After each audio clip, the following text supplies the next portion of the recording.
अगला टॉपिक है रेडियो एक्टिविता। ठीक है, 1896 में एक दौर था जब हेनरी मैक्लर नाम के साइंटिस्ट थे, वो अपने कुछ प्रयोग कर रहे थे। तो उन्होंने देखा कि यूरेनियम का एक खनिज पड़ा हुआ था। एक यूरेनियम का तो होता है, एक खनिज पड़ा हुआ था। उस यूरेनियम के खनिज से कुछ अदृश्य किरणें निकल रही थी अपने आप। यूरेनियम का खनिज था या यूरेनियम का टुकड़ा था, उस खनिज से स्वतः यानी अपने आप कुछ अदृश्य किरणें निकल रही थी जो काले कागज पर लिपटी हुई फोटोग्राफिक प्लेट पर अपना प्रभाव डाल रही थी। ठीक, तो रेडियो एक्टिविटी वही होता है जिनसे स्वतः प्रकाश किरणें, एक अदृश्य प्रकाश किरणें निकलती हैं। जैसे यूरेनियम, थोरियम और रेडियम आदि से जो स्वतः प्रकाश किरणें निकलती हैं उनको कहा जाता है रेडियो एक्टिव पदार्थ। ये पदार्थ जिससे स्वतः एक अदृश्य किरणें उत्पन्न होती है या उत्सर्जित होती है, वो पदार्थ कहलाते हैं रेडियो एक्टिव पदार्थ। ठीक, और स्वतः प्रकाश उत्पन्न होने के गुण को कहते हैं रेडियो एक्टिविता या रेडियो एक्टिविटी। ठीक, ये जिन पदार्थों से स्वतः प्रकाश उत्सर्जित होता है या अदृश्य किरणें निकलती है वो कहलाते हैं रेडियो एक्टिव पदार्थ, और स्वतः प्रकाश उत्पन्न होने का गुण कहलाता है रेडियो एक्टिविता या रेडियो एक्टिविटी। और वो जो प्रकाश किरणें होती है उन किरणों को कहा जाता है बैकुलर किरणें। क्या कहा जाता है? बैकुलर किरणें। ठीक है, लिख लीजिए। अब वही रेडियो एक्टिव पदार्थ पर मैडम क्यूरी, एक साइंटिस्ट है मैडम क्यूरी, ठीक, और उनके पति, ये दोनों भी अपना एक दोनों एक प्रयोग कर रहे थे। उन्होंने भी रेडियो एक्टिव पर बहुत काम किया। ठीक, तो जब वो लैब में काम कर रहे थे तो उस लैब में फास्फोरस का टुकड़ा रखा। ठीक, देखा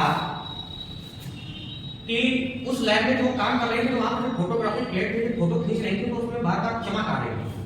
आप नॉर्मल देखे होंगे जब आप नॉर्मल फोटो खींचते हैं, अगर सामने से कोई फ्लैश लगा है तो फोटो क्लियर नहीं आती, उसमें चमक आ जाती है। ठीक, वही सिस्टम यहाँ पर हो रहा है। तो उन्होंने क्या किया, धीरे धीरे अपने लैब का सामान धीरे धीरे निकालना, बाहर रखना शुरू किया। जब उस फास्फोरस के टुकड़े को उन्होंने बाहर रखा, ठीक, तो वो फोटोग्राफिक प्लेट जो थी, फोटोग्राफी जो कर रही थी, वो साफ आ गई।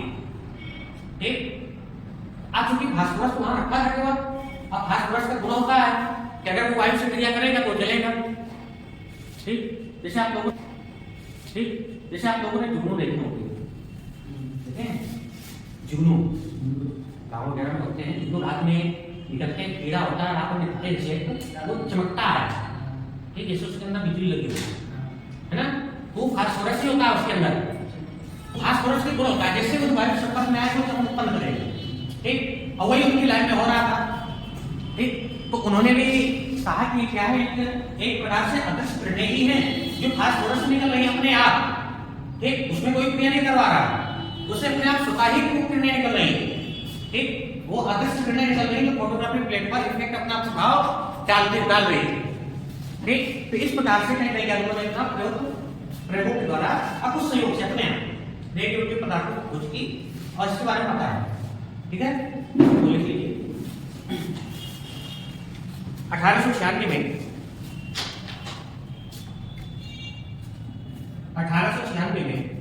हेनरी मैक्लर, फ्रांस के वैज्ञानिक थे, हेनरी मैक्लर,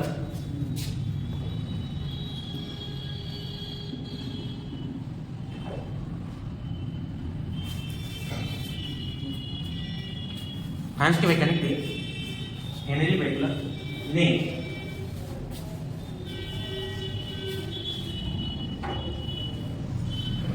संयोगवश ज्ञात किया कि यूरेनियम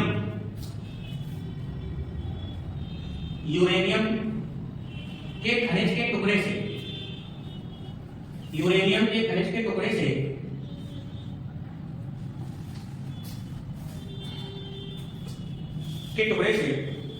स्वतः ही कुछ अदृश्य किरणें निकलती हैं।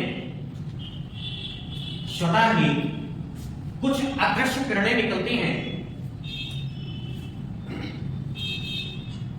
अदृश्य किरणें निकलती हैं जो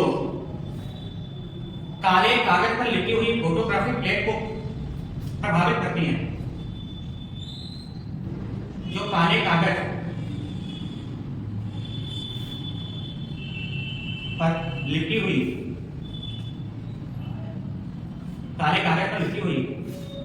फोटोग्राफिक प्लेट को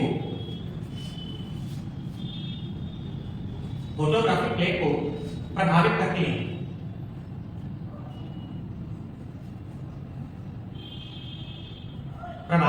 हैं। यूरेनियम थोरियम TH संकेत होता है थोरियम, यूरेनियम, थोरियम और रेडियम।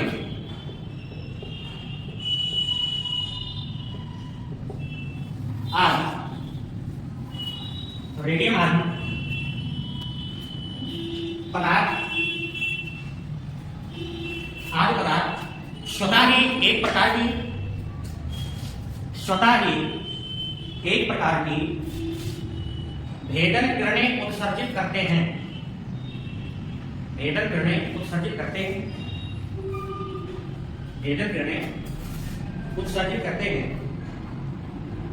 ऐसे पदार्थों को रेडियो एक्टिव पदार्थ कहते हैं।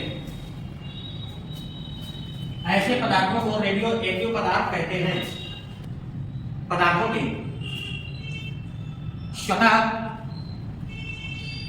स्वतः भेदी किरणें उत्पन्न करने के गुण को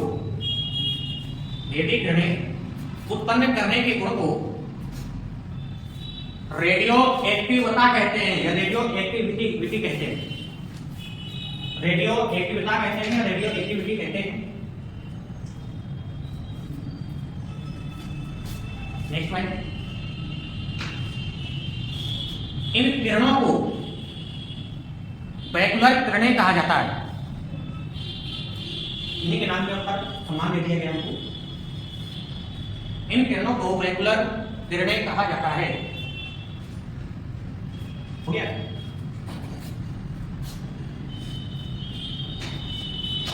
अच्छा, रेडियम जो होता है, थोरियम हो गया, यूरेनियम हो गया, ये जितने भी हमारे पास नेगेटिव पदार्थ हैं, ठीक है?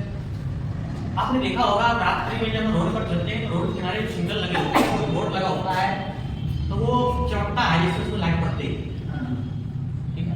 क्यों? क्योंकि वो बोर्ड रेडियम का बना होता है, ठीक है? वो किनारे जो सिग्नल बने होते हैं वो रेडियम लगा होता है, सब में रेडियम लगा होता है।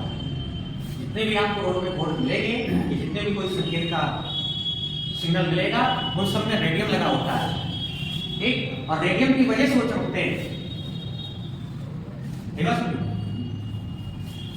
गाड़ियों की प्लेट होती है, नंबर प्लेट, उसमें रेडियम का प्रयोग किया जाता है, ठीक? ताकि दूसरे में प्रकाश चमक आए और वो लोग समझे। अगर रेडियम न लगा होता है प्लेटों में, ठीक, तो होता क्या कि हमें वो बोर्ड समझ नहीं आता क्या है, क्योंकि हम गाड़ी में स्पीड में जा रहे हैं, जब पास में आ जाते हैं तभी हम प्रकाश में थोड़े से अच्छा देखते हैं, जब तक किसी तरफ आगे निकल जाएंगे, ठीक? लेकिन रेडियम होने के कारण दूर से चमक उत्पन्न हो जाती है। इससे हमें स्पष्ट दिखाई देता है कि संकेत कहां कर रहा है या उस बोर्ड पर क्या लिखा हुआ है, ठीक है? तो इसलिए इसका प्रयोग, रेडियम का प्रयोग रोडों पर करते हैं। आप लोगों ने देखा होगा जहां पर गाड़ियों के नंबर बनते हैं वहां पर लिखा होता है रेडियम प्लेट बनवाएं, है ना? हाँ, उसका ये मतलब, ठीक? तो इन्होंने तो अपने प्रयोग में मतलब संयोग अवस्था किया। अब इस पर रेडियो एक्टिव पदार्थ ने सबसे ज्यादा प्रयोग किया, सबसे ज्यादा अध्ययन किया वो मैडम क्यूरी और इनके पति थे पियरे क्यूरी, ठीक? मैडम क्यूरी और इनके पति पियरे। उन्होंने क्या किया कि यूरेनियम जो हमारा तत्व होता है यूरेनियम, तो यूरेनियम से एक तत्व निकाला जिसका नाम है पिच ब्लेंड, उसको कहा गया पिच ब्लेंड, ठीक? और उस पर इन्होंने अध्ययन किया, ठीक है? तो पॉइंट लिखिए, मैडम क्यूरी और उनके पति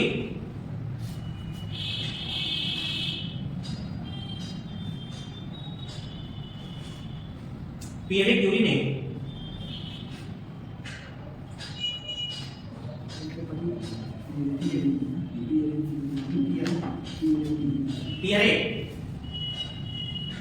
मैडम क्यूरी और पियरे क्यूरी उनके पति थे मैडम क्यूरी ने 1898 में इसका अध्ययन किया, इसका अध्ययन किया, ठीक, इसके बाद यूरेनियम, जब इन्होंने गहन अध्ययन किया तो उन्होंने किया क्या, यूरेनियम का एक खनिज होता है इसको कहते हैं लोग पिच ब्लेंड, U3O8, ये यूरेनियम का एक खनिज है पिच ब्लेंड, ठीक। इन्होंने अपने अध्ययन में किया क्या, प्रयोगों के द्वारा क्या किया, यूरेनियम के एक खनिज पिच ब्लेंड से इन्होंने रेडियम नामक तत्व को खोज निकाला, ठीक है, इसको खोजा, रेडियम नामक तत्व को खोज निकाला, तो रेडियम की खोज किसने की, हाँ, रेडियम नामक तत्व को खोज निकाला, ठीक। इसके बाद कुछ दिनों के बाद उन्होंने थोरियम नामक रेडियो एक्टिव पदार्थ तत्व की खोज की, रेडियोधर्मी तत्व की खोज की, कौन सा, थोरियम। और वर्तमान में देखें तो अनेकों रेडियोधर्मी तत्व हमारे पास हो गए, ठीक, जैसे रेडियम हो गया, थोरियम हो गया, पोलोनियम हो गया, एक्टिनियम हो गया, ये सब रेडियोधर्मी पदार्थ हैं, तत्व हैं, ठीक। पोलोनियम, ठीक, रेडियम और पोलोनियम इन दोनों रेडियोधर्मी को हमने खोजा। इसके बराबर और भी कई रेडियोधर्मी तत्वों की दिमाग में खोज होती है, क्लियर। अगला पार्ट देखो, इन्होंने यूरेनियम के खनिज पिच ब्लेंड से, इन्होंने मतलब किसने, इन्होंने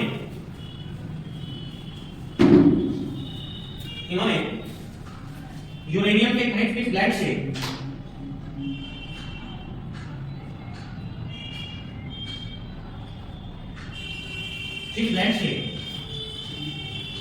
एक नया तत्व रेडियम खोज निकाला,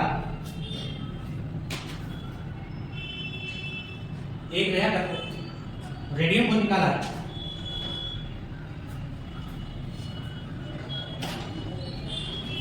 हो गया। जब उन्होंने रेडियम खोज निकाला तो ये तो इनके और पति दोनों ने मिलकर काम किया था इसमें, यूरेनियम से पिच ब्लेंड, ठीक। अब हुआ क्या, दोनों में झगड़ा होने लगा, ठीक है, हाँ, क्योंकि दोनों पति पत्नी, अब पति पत्नी दोनों मिलकर किसी काम को करें तो झगड़ा स्वाभाविक है, क्यों, क्योंकि पत्नी कहेगी कि इसमें मेरा ज्यादा योगदान रहा है, पति बोलेगा इसमें मेरा ज्यादा योगदान, ठीक, वही हालत यहाँ पर उत्पन्न हो गई। अब दोनों में झगड़ा होने लगा तो ऐसे जब झगड़ा होने लगता है तो आवेश महिलाओं में कुछ ज्यादा आ जाता है,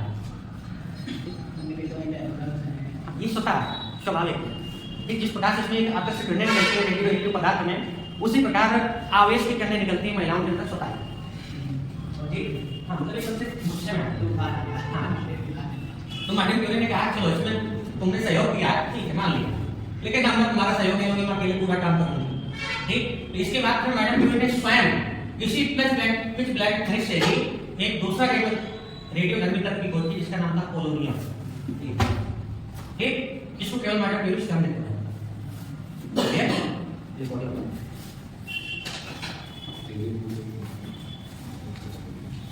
मैडम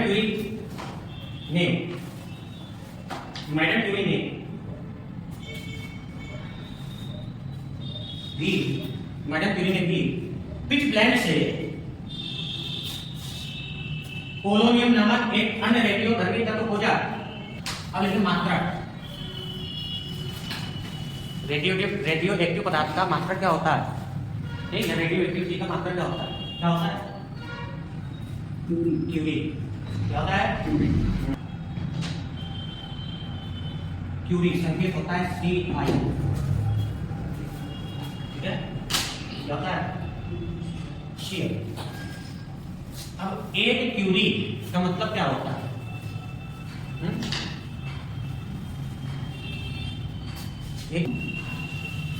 एक क्यूरी किसी पदार्थ की वो मात्रा है जो 1 सेकेंड में 3.7 विघटित होती है, मतलब एक क्यूरी किसके बराबर होता है, 3.7 विघटन पर सेकेंड के बराबर, ठीक।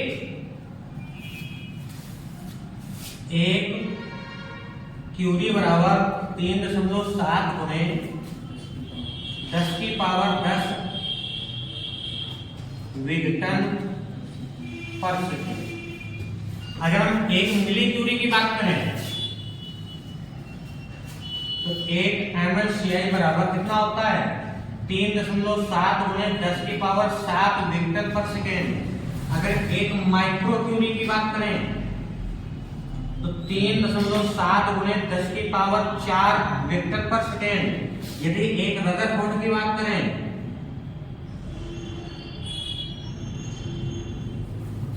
तो 10⁶ विघटन पर सेकेंड।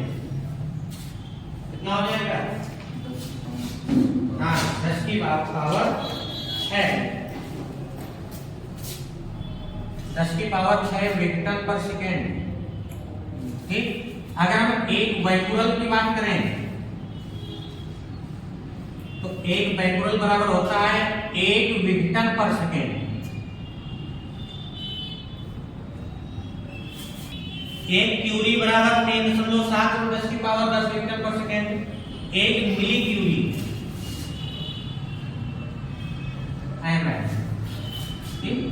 एक मिली क्यूरी बराबर 3.7 × 10⁻⁷ विघटन पर सेकेंड। 1 माइक्रो क्यूरी बराबर, ये माइक्रो का संकेत होता है, 1 माइक्रो क्यूरी बराबर 3.7 × 10⁴ विघटन पर सेकेंड। 1 रदरफोर्ड बराबर 10⁶ विघटन पर सेकेंड। 1 बैकुरल बराबर 1 विघटन पर सेकेंड। अच्छा, रेडियोएक्टिव पदार्थ बहुत काफी होते हैं। ठीक। कुछ कृत्रिम रेडियोएक्टिव पदार्थ बनाए गए, यानी आर्टिफिशियल रेडियोएक्टिव पदार्थ बनाए गए, जिनका प्रयोग हम कई रोगों के उपचारों में करते हैं। ठीक है, तो इसमें लिख लीजिए जरा, 2 कॉलम बना लीजिए। एक रखिए कृत्रिम रेडियोएक्टिव पदार्थ,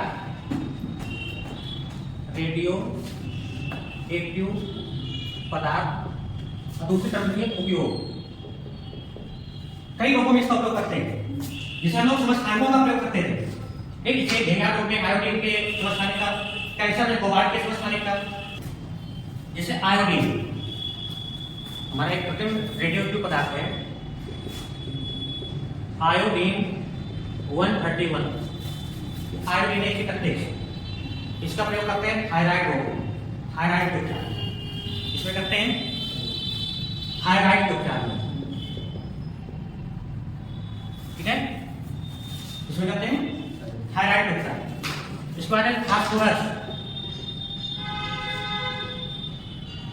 इसका प्रयोग होता है अस्थि रोगों में, हड्डी टूट जाए, चटक जाए, बढ़ जाए, एक हड्डियों में जो रोग डॉक्टर होते हैं उनका प्रयोग होता है फास्फोरस। ठीक है, वो फास्फोरस का प्रयोग करते हैं। कोबाल्ट, कोबाल्ट 64, ये भी हमारा कृत्रिम रेडियोएक्टिव पदार्थ है। ठीक, कृत्रिम रूप से बनाया गया है। इसका प्रयोग कहां पर होता है? मस्तिष्क ट्यूमर और कैंसर, मस्तिष्क ट्यूमर और कैंसर के उपचार। एक सोडियम 24, इसका प्रयोग होता है रक्त प्रवाह के वेग को मापने के लिए। इसमें रक्त प्रवाह के वेग को मापने के लिए।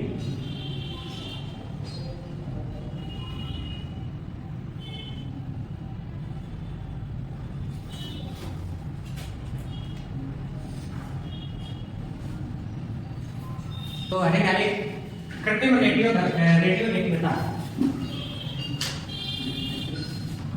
कृत्रिम रेडियोधर्मिता या कृत्रिम रेडियोएक्टिविता।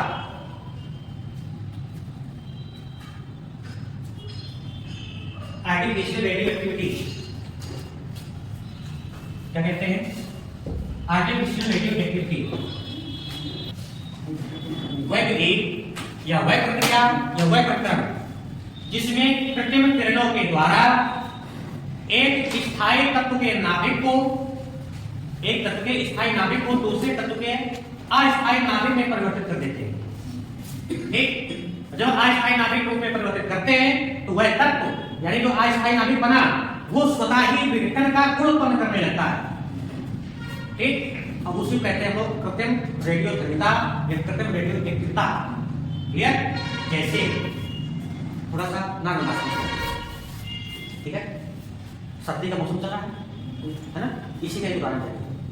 ठीक, हमने कहा कि वह प्रक्रम जिसमें किसी तत्व के निश्चित नाभिक स्थायी नाभिक को कृत्रिम किरणों के द्वारा अस्थायी नाभिक में परिवर्तित किया जाता है।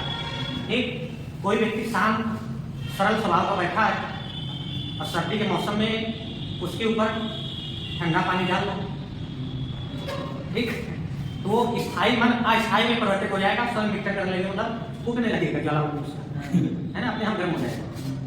ठीक, बस वही प्रक्रिया यहाँ पर होती है। कृत्रिम किरणें यानी ठंडा जल स्थायी नाभिक यानी वो बैठा हुआ व्यक्ति और उस पर जैसा भी कृत्रिम किरणें डाला, मतलब ठंडा जल डाला, तो वो अस्थायी में परिवर्तित हो गया और स्वयं विकटन का गुण उत्पन्न करने लगा। आ गया समझ? क्यों आएगा समझ? नहीं, हाँ, देखिए वह प्रकरण जिसमें कृत्रिम कणों के द्वारा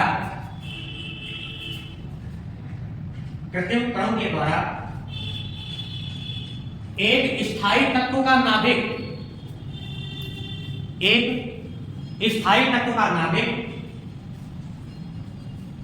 दूसरे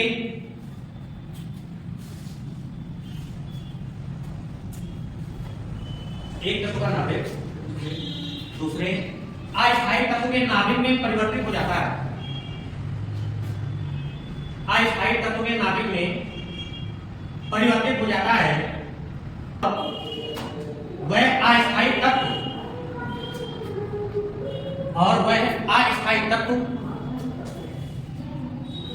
रेडियो एक्टिव पदार्थ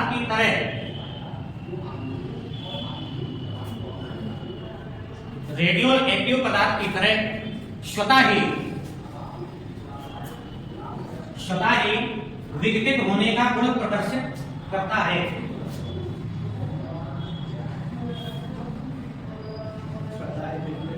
स्वतः विघटित होने का गुण प्रदर्शित करता है, इसे कृत्रिम रेडियो एक्टिविता कहते हैं।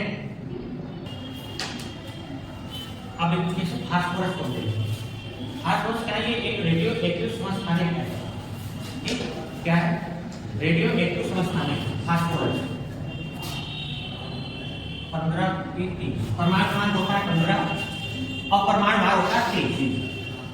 इस पर यदि हम किसी कृत्रिम कणों का समावेश करें या डालें, ठीक, ये अस्थायी नाभिक में बदल जाता है 14 अस्थायी 30 और इससे एक पॉजिट्रॉन निकलता है। ये क्या कहलाता है? पॉजिट्रॉन।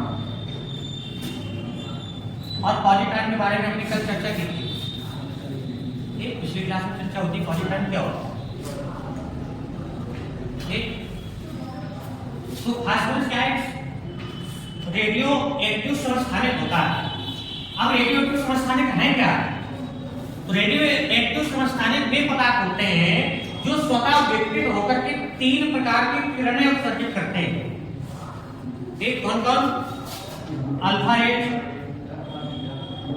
या अल्फा किरणें, बीटा रेज या बीटा किरणें और गामा रेज, ये गामा किरणें। ठीक, ये 3 प्रकार की किरणें उत्सर्जित करते हैं स्वयं। ठीक, रेडियो एक्टिव समस्थानिक होते हैं क्या होते हैं? तो रेडियो एक्टिव समस्थानिक वे पदार्थ हैं जो स्वयं विकसित होकर के 3 प्रकार की किरणें उत्सर्जित करते हैं। कौन कौन? अल्फा, बीटा और गामा, ये 3 किरणें उत्सर्जित करते हैं। क्लियर? अब हम इनके बारे में पढ़ेंगे। अल्फा किरणें क्या है, बीटा किरणें क्या है और गामा किरणें क्या है ना? डालिए पहले अल्फा किरणें। अल्फा, सबसे पहले ये ध्यान देंगे कि अल्फा किरणें हैं क्या। बेटा, अल्फा किरणें अल्फा कणों से मिलकर बनी होती हैं। किनसे मिलकर बनती हैं? अल्फा कणों से मिलकर बनती हैं। दूसरा बात याद रखिए कि अल्फा किरणें हमेशा धन आवेशित होती हैं। इनका वेग प्रकाश के वेग का 1/10 गुना होता है। ठीक है, तो पॉइंट में लिखिए बचाना लिखनी होती है। नंबर 1 प्राइस से लिखिए ताकि चिंता खत्म हो जाए। ये अल्फा कणों से मिलकर बनती है, ये अल्फा कणों से मिलकर बनती हैं।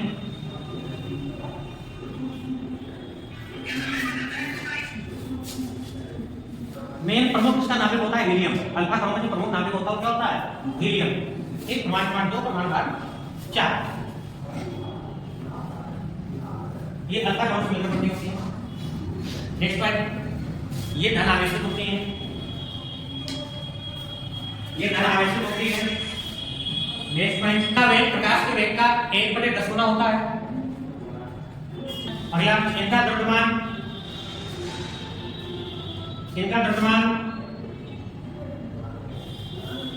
4 AMU अथवा 6.67 में 10 की पावर -24। इनका द्रव्यमान 4 AMU अथवा 6.67 into 10 to the power -24। Next, अब इनका द्रव्यमान अधिक होता है तो गतिज ऊर्जा भी अधिक होगी। ठीक, इनकी गतिज ऊर्जा अधिक होती है, इनकी गतिज ऊर्जा अधिक होती है। इनकी वेदन क्षमता सबसे कम होती है, इनकी वेदन क्षमता सबसे कम होती है। ये 0.002 mm एल्युमिनियम की प्लेट को ही दे सकते हैं, तक की प्लेट को दे सकते हैं। ठीक है, इनकी वेदन क्षमता सबसे कम होती है। अभी धन आवेश है तो किसकी ओर आकर्षित होंगी? ऋण आवेश। ठीक, तो लिख लीजिए ऋण आवेश की ओर आकर्षित होती है, ऋण आवेश की ओर आकर्षित होती है।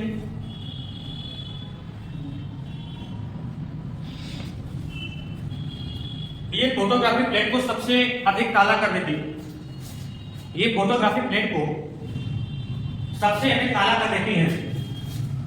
बस हो गया, ये फोटोग्राफिक प्लेट को सबसे अधिक काला कर देती है। बस अब डालिए बीटा करेंगे, ऋण आवेशित होती है, ये ऋण आवेश है। हाँ ठीक है, अल्फा कहते हैं धन आवेशित को, बीटा कहते हैं ऋण आवेशित। ये ऋण आवेशित होती है, ये वास्तव में एक प्रकार से इलेक्ट्रॉन होते हैं बीटा कहते। ठीक है, इनका वेग प्रकाश के वेग के लगभग बराबर होता है, इनका वेग लगभग प्रकाश के वेग का बराबर होता है। अगर इक्वल पॉइंट देखें तो मतलब वेग होता है 2.8 into 10 to the power 10 metre पर सेकंड, लगभग प्रकाश के वेग से बराबर होता है। अगला पॉइंट, इनका द्रव्यमान वेग है ना तो मीटर पर सेकंड होगा। इनका द्रव्यमान 9.1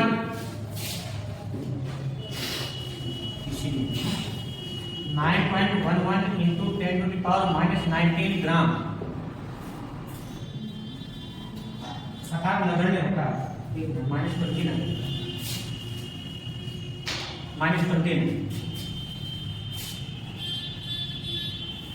9.11 into 10 to the power -29 ग्राम अर्थात नगण्य होता है।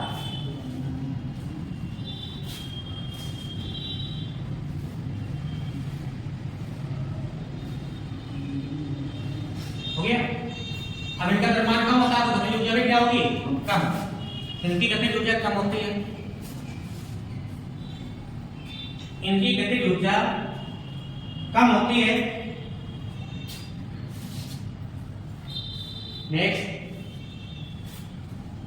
इनकी भेदन क्षमता, इनकी भेदन क्षमता अल्फा किरणों से 100 गुना अधिक होती है।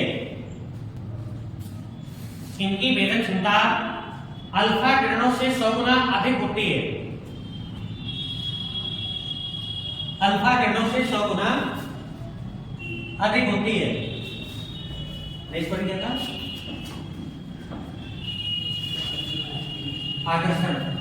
तो ये चूंकि ऋण आवेश है तो किसकी ओर आकर्षित होगी? धन आवेश की ओर। ये धन आवेश की ओर आकर्षित होती है, ये धन आवेश की ओर आकर्षित होती है।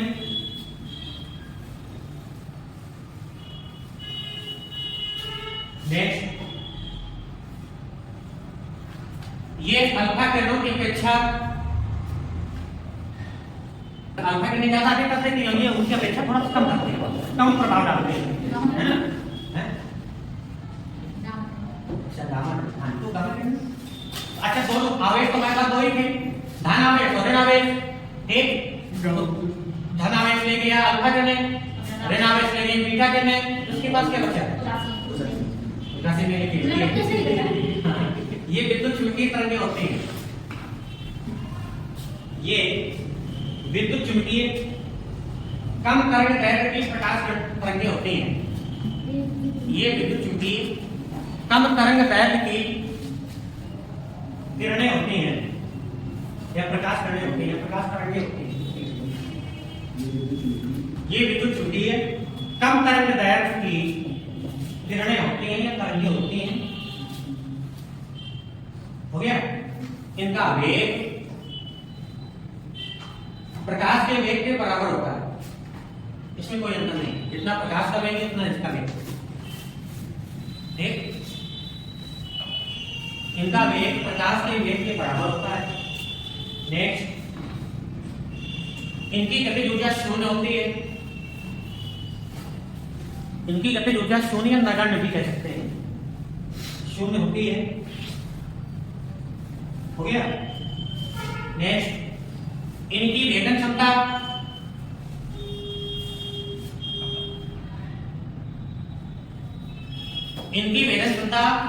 बीटा किरणों से 1000 गुना अधिक होती है, या ऐसा भी लिख सकते हो कि इनकी भेदन क्षमता सबसे अधिक होती है। ठीक, ये पॉइंट भी लिख सकते हैं। इनकी भेदन क्षमता सबसे अधिक होती है या बीटा किरणों से 1000 गुना होती है। अब सोचो, बीटा किरणों की भेदन क्षमता अल्फा किरणों से 100 गुना अधिक, ठीक, और गामा किरणों की बीटा क्षमता से भी 1000 गुना अधिक, तो सबसे अधिक भेदन क्षमता इनकी होती है। ठीक, अगला पॉइंट, ये फोटोग्राफिक प्लेट को बहुत कम प्रभावित करती है। ये फोटोग्राफिक प्लेट को बहुत कम प्रभावित करती हैं। बस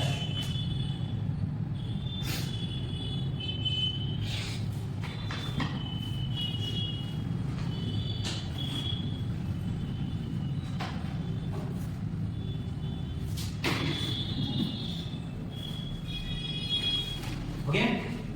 अब जाइए हेडिंग अर्ध आयु। इसी जो हम किया था। अर्ध आयु का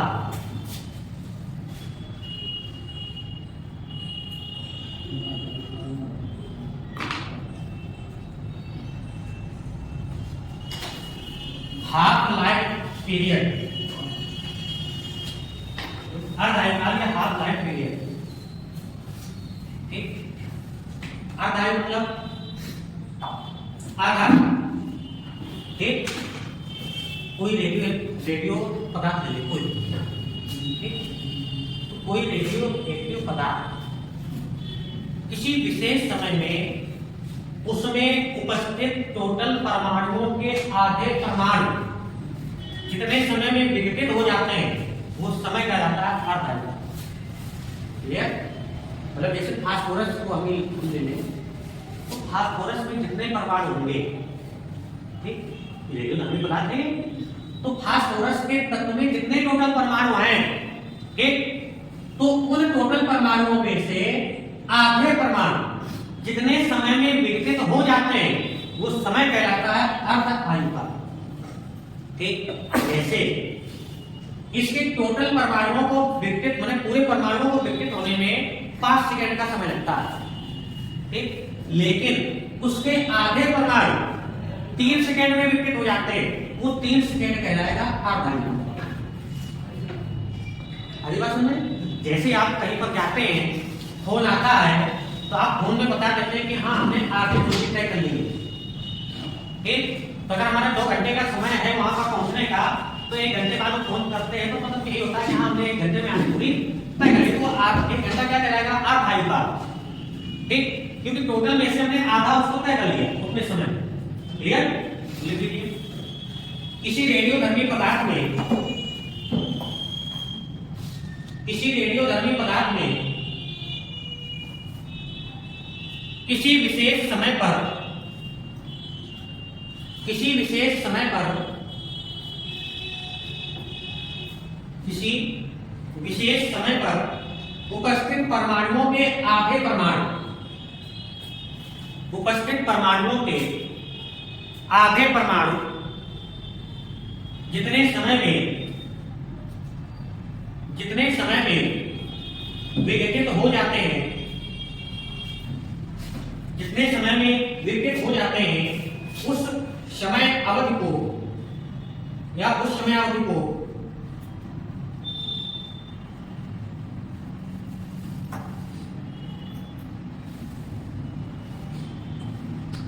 का आयुकाल कहते हैं।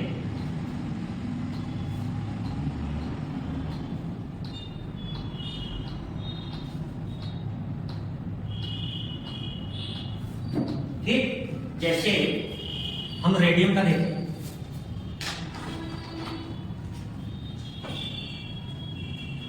तो रेडियम की जो आयुकाल होती है 1950 वर्ष। कितनी?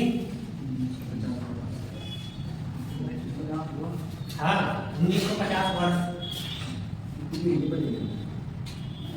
एक अर्धायु, पूरा नहीं, अर्धायु काल है इसकी 1950। ठीक, थोरियम की तरफ देखें, थोरियम TH, इसकी होती है बेटा 1.4 इंटू 10 टू द पावर 18 वर्ष।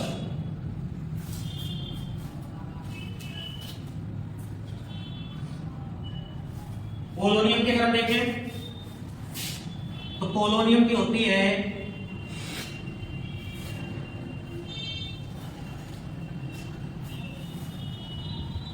1.10 to the power minus 14 second.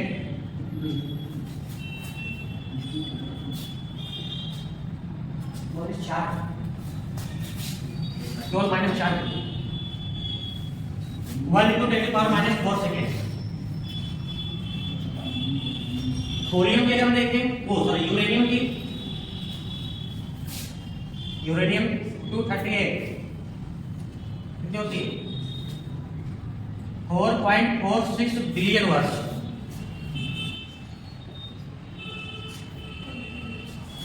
नाभिकीय क्रिया के अंतर्गत हम लोग 2 क्रियाओं को पढ़ते हैं। नंबर 1 नाभिकीय विखंडन,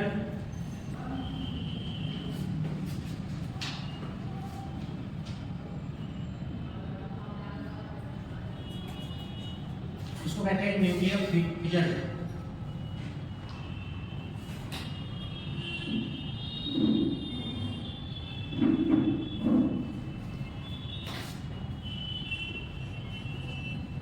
अब दूसरा है नाभिकीय संलयन।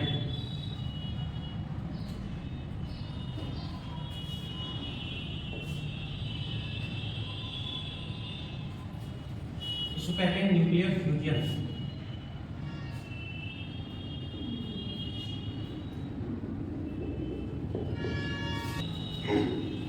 नंबर 1 नाभिकीय विखंडन, इसको हम लोग कहते हैं न्यूक्लियर फिजन। दूसरा होता है नाभिकीय संलयन, जिसको कहते हैं न्यूक्लियर फ्यूजन। ठीक है, परमाणु बम का फटना, ये कौन सी क्रिया में आता है? नाभिकीय विखंडन। ठीक, क्योंकि नाभिकीय विखंडन कहलाता है कि जब कोई एक बड़ा नाभिक 2 या 2 से अधिक छोटे नाभिकों में टूटता है, ये घटना कहलाती है नाभिकीय विखंडन। ठीक, जैसे यूरेनियम में जब मंद वेग वाले न्यूट्रॉनों से प्रहार करते हैं तो वे यूरेनियम अपने 2 नाभिकों में टूट जाता है, बेरियम में और Ar में। ठीक, यूरेनियम पर जब न्यूट्रॉनों का प्रहार करते हैं, ये बेरियम प्लस Ar इन 2 नाभिकों में टूट जाता है। ठीक, ये है क्या? नाभिकीय विखंडन है।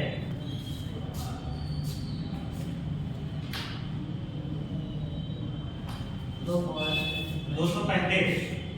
ठीक, बेरियम का परमाणु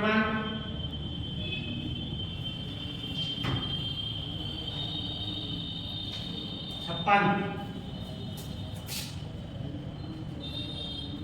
परमाणु भर होता है 141। ठीक, और Ar का परमाणु 36, परमाणु भार 5। ठीक, जब यूरेनियम में हम मंद वेग वाले न्यूट्रॉनों का प्रहार करते हैं तो यूरेनियम अपने 2 नाभिकों में टूट जाता है। ठीक, और ये क्या है? नाभिकीय विखंडन। तो नाभिकीय विखंडन को कैसे समझेंगे कि जब एक बड़ा नाभिक 2 या 2 से अधिक छोटे नाभिकों में टूटता है, ये घटना क्या कहलाएगी? नाभिकीय विखंडन कहलाते हैं। लिख लीजिए। किसी बड़े भारी नाभिक के दो या दो से अधिक किसी बड़े भारी नाभिक के दो या दो से अधिक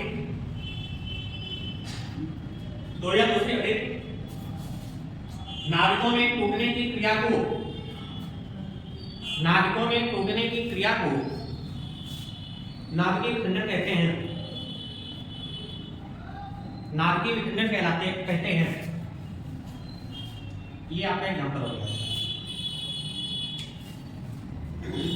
वो परमाणु बम का विस्फोट, इसे परमाणु बम का विस्फोट, ये क्या होगा? नाभिकीय विखंडन। अब नाभिकीय संलयन की अगर बात करें, जिसका उल्टा होता है। नाभिकीय विखंडन में हमने बोला कि जब कोई एक बड़ा नाभिक दो छोटे छोटे नाभिकों में टूटता है तो वो नाभिकीय विखंडन होता है। ठीक। अब हम नाभिकीय संलयन की बात करें तो हल्के परमाणुओं के नाभिक, किसी हल्के परमाणुओं के दो नाभिक जब आपस में संलयित होकर एक भारी नाभिक का निर्माण करते हैं तो नाभिकीय संलयन कहलाता है। ठीक। जब किसी परमाणु के दो हल्के नाभिक आपस में जुड़ करके, संलयन मतलब जुड़ करके, ठीक, किसी भारी नाभिक का निर्माण करते हैं, भारी नाभिक बनाते हैं, ठीक, उसे लोग क्या कहेंगे? नाभिकीय संलयन कहेंगे।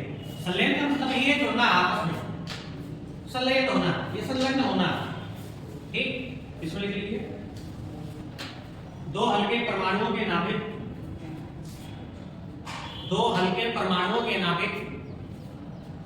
जब परस्पर संलयित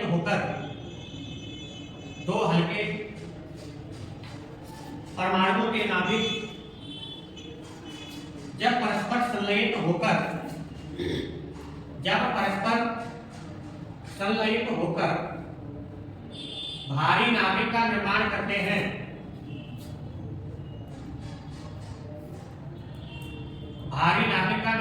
हैं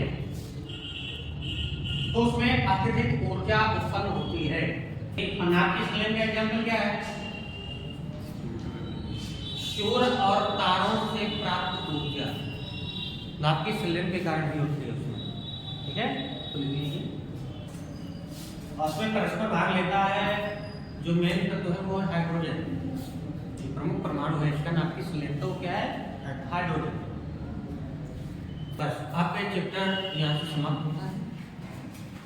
अगला चैप्टर है धातुएं अधातुएं।